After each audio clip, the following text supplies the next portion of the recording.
A common fault for older Humax 9200Ts is that the clock card fails, and this is a way how to replace it. Firstly, unplug the unit from the main supply and remove the screws holding the top in place, which slides off quite easily, showing the interior. This is the hard drive, and we must remove this to access the ribbon cable that connects the main board to the fascia. The fascia is at the lower end on this photograph.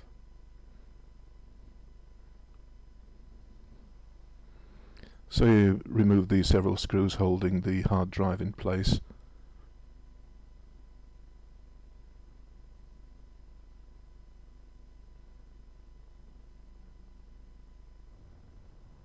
And now it just slots out. It's held onto the main board by a power supply and a data cable. Some people just fold the hard drive over onto a cloth to protect the circuitry, but I prefer to remove it entirely. There you see the ribbon cable that we're after, which has been covered by the hard drive, and I'm now disconnecting it from the main board. Now we remove the fascia. It's held in place by 2 screws at either end on the top and by 4 clips underneath, so it's not a huge job to do. Removing the 2 screws now, and then you just prise it off with a flat bladed screwdriver from the top initially, and then you can unclip it from the bottom.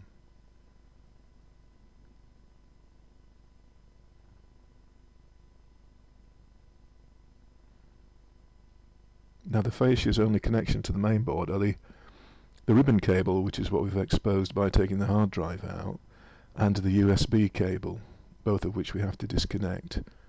Here you see the fascia is coming away, but it's still held by the cables.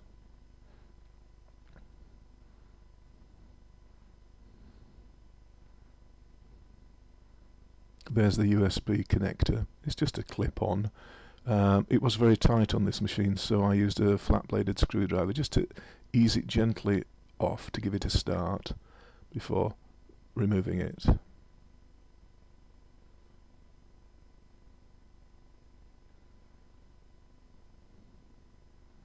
Next to the ribbon cable, it's quite delicate, and it's held in by a pressure connector, so just by simply pulling with your forefinger and thumb, it disconnects that cable. And as you can see, they go through holes in the metal chassis, and here is the removed fascia and the card that we will be replacing. Humax are very good at sending out these cards. This particular one cost £30.70, and it comes with its own new ribbon cable, so it's just a case of swapping them out. Here's the new one going in with its cable, very easy to fit in. Replace the screws that held it in place.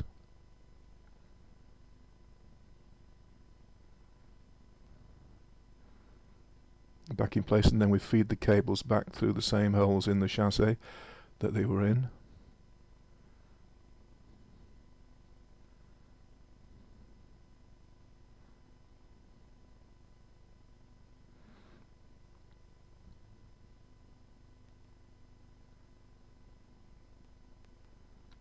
And then it's just a case of clipping back on the fascia exactly as it was before you took it off.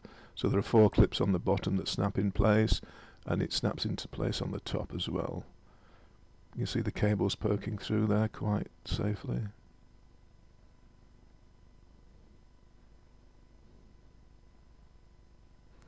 This cable just needs a slight right angled twist, so it's facing the right way, and will go in there. Just forefinger and thumb firmly press it in without kinking or bending it, because it seems robust, but the wires are quite thin inside, and you just push it in. It's as simple as that.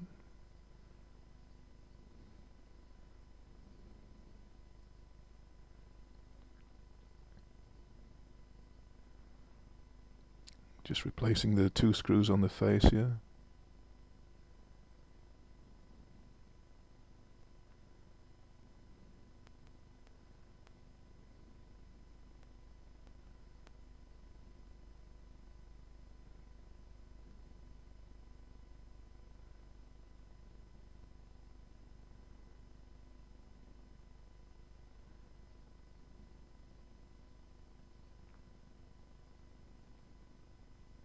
And now replacing the USB connector onto the main board.